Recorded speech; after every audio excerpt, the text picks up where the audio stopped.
मागच्या 2 दिवसापासून धाराशिव जिल्ह्यात मुसळधार पाऊस पडतोय. आपण बघतोय की सध्या बऱ्याच ठिकाणी पुलावरनं पाणी जात आहे.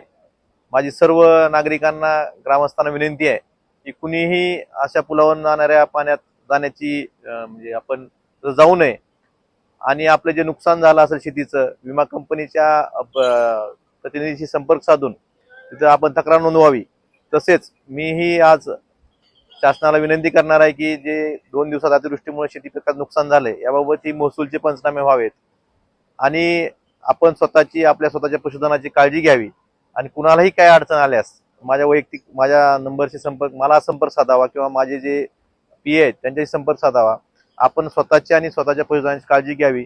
कुठेही समजा ज्या ठिकाणी आपल्या अडचणीचं जागा वाटते किंवा नदीच्या काठी असेल, ओढ्याच्या काठी असेल, अशा ठिकाणी थांबू नये हीच आपल्याला सर्वांना विनंती आहे. धन्यवाद.